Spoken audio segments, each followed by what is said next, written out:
Palabra de vida.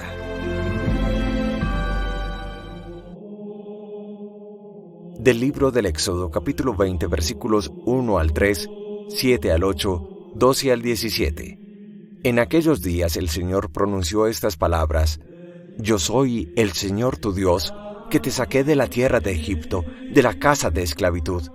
No tendrás otros dioses frente a mí.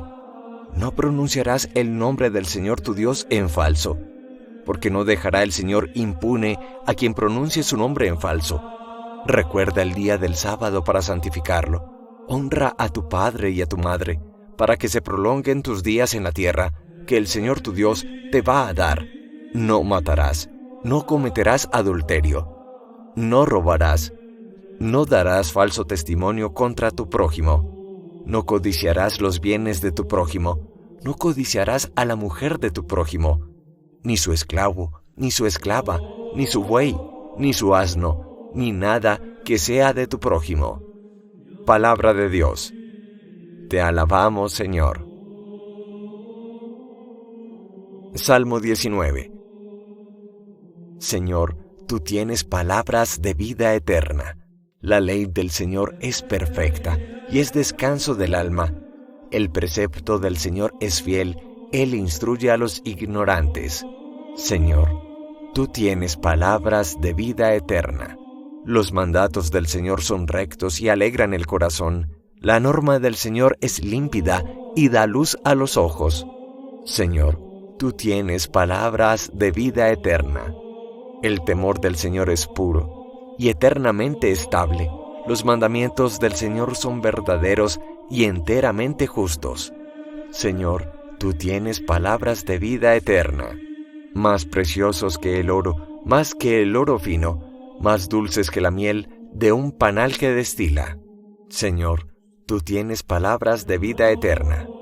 De la primera carta del apóstol San Pablo a los Corintios, capítulo 1, versículos 22 al 25. Hermanos, los judíos exigen signos, los griegos buscan sabiduría, pero nosotros predicamos a Cristo crucificado, escándalo para los judíos, necedad para los gentiles, pero para los llamados judíos o griegos, un Cristo que es fuerza de Dios y sabiduría de Dios.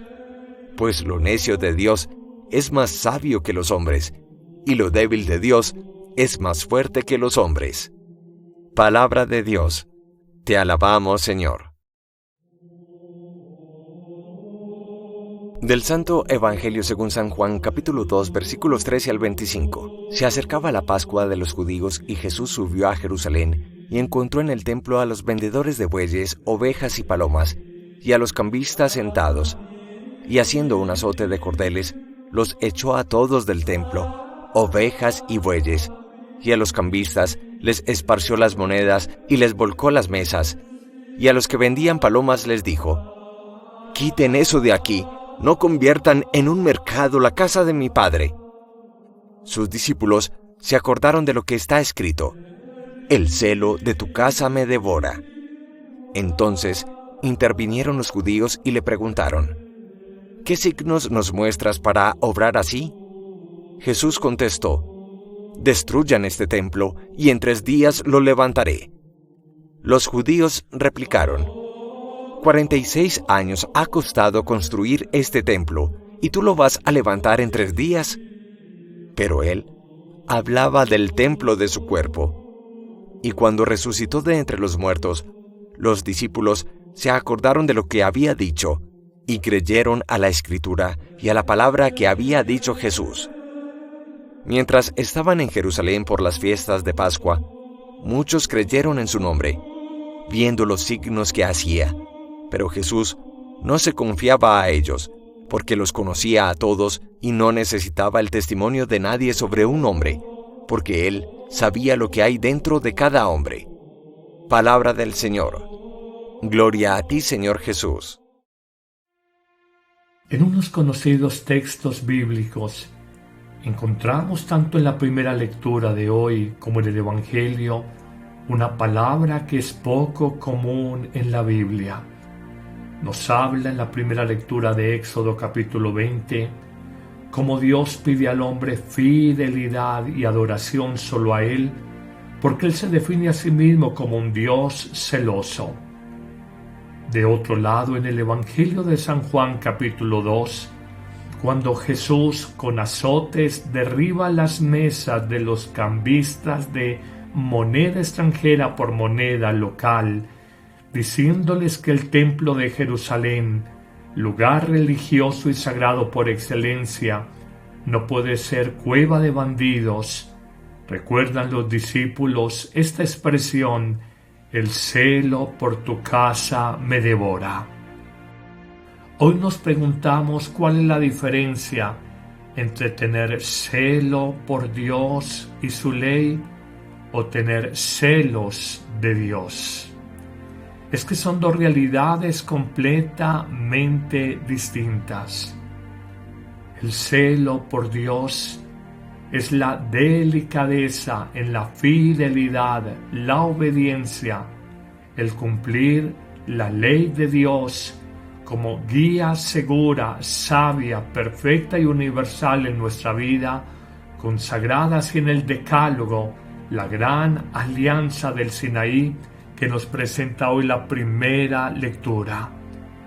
Hoy te pregunto, ¿sientes celo por la ley de Dios? Esto es, por su cumplimiento. ¿Sientes, como nos dice el Salmo responsorial de hoy, solo Dios tiene palabras de vida eterna?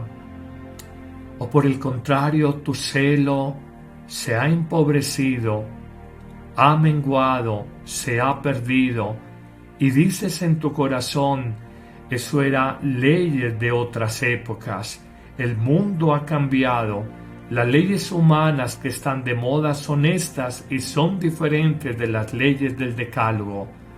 Pues te diré que las leyes del hombre ciertamente pueden estar a la moda, pero son eso, modas que van y vienen, modas que pasan.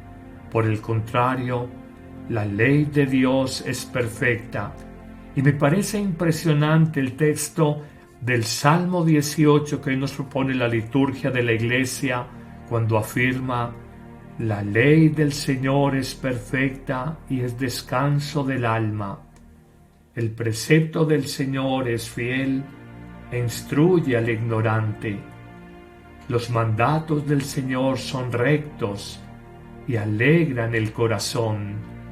La norma del Señor es límpida y da luz a los ojos. La voluntad del Señor es pura y eternamente estable. Los mandamientos del Señor son verdaderos y enteramente justos, más preciosos que el oro, más que el oro fino, más dulces que la miel de un panal que destila. Así, de esta manera poética y sapiencial, el Salmo de la liturgia de este día nos descubre cómo la ley de Dios es eterna y hay que tener celo por ella. Pero luego pasamos en una segunda enseñanza al Evangelio de hoy y se nos dice que Jesús siente celo por la casa de Dios, el templo de Jerusalén, que era un lugar geográfico y centro religioso por excelencia, donde se tenía la clara idea de que allí moraba el Santo de los Santos. Descubriremos que con gran dolor, con algunas cuerdas, hace unos azotes para expulsar a los mercaderes del templo, y allí Él se presenta no como el viejo templo construido a lo largo de 46 años, sino Él, su persona, su cuerpo, primero que padece, segundo que es crucificado y muerto, y tercero que resucita, su cuerpo en la pasión, crucifixión, muerte y resurrección, es ahora el nuevo templo de Dios, y allí desde su cuerpo lo podrán adorar en espíritu y en verdad las nuevas generaciones. Hoy se nos invita a tener celo por ese nuevo templo de Dios, presente por excelencia en el pan de la Eucaristía, Cuando Él nos dice: tomen y coman, esto es mi cuerpo, tomen y beban, esta es mi sangre. Una parroquia, un monasterio, una capilla es grande, es importante, no por sus imágenes, no por sus muros, no por la altura de sus techos, por la decoración interna y externa. Un templo es grande porque allí mora Dios, en su presencia sacramental, la que Cristo nos dejó a todos.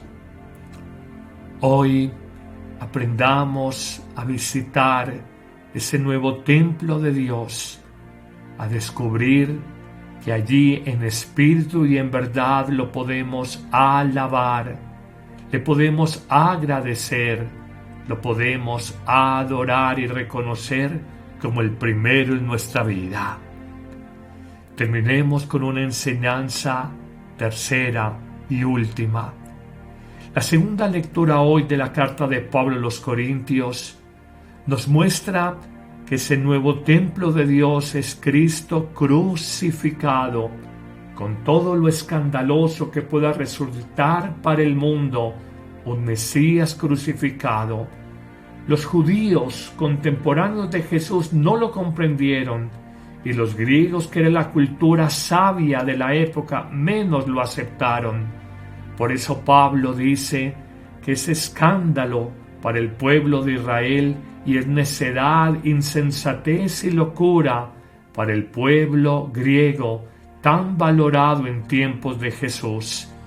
Pero luego concluirá Pablo que esa aparente necedad, locura, contradicción, insensatez de Cristo, que se presenta como Dios crucificado, como Mesías doliente, es precisamente para los judíos no un escándalo, sino fuerza y camino de salvación, y para los griegos no será necedad, sino la verdadera sabiduría de Dios para el mundo, a propósito de que los griegos con sus filósofos buscaban siempre la sabiduría más eminente de la vida.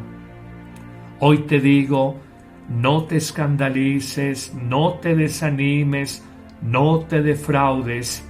Si te digo que hay que seguir a un Mesías crucificado en estos tiempos que ha dejado la pandemia de un poco de desempleo, de menos oportunidades económicas, de algunos conflictos familiares, que estos pequeños sufrimientos no te escandalicen, que cargues la cruz y que descubras que en estas circunstancias actuales Dios nos habla, Él nos convoca y nos pide, aún más allá de la cruz y del escándalo que ella implica, aprender a adorar a Dios en espíritu y en verdad.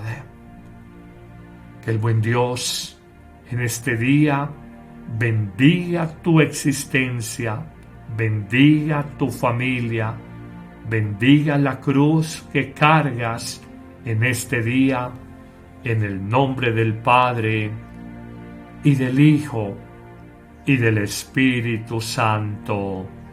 Amén.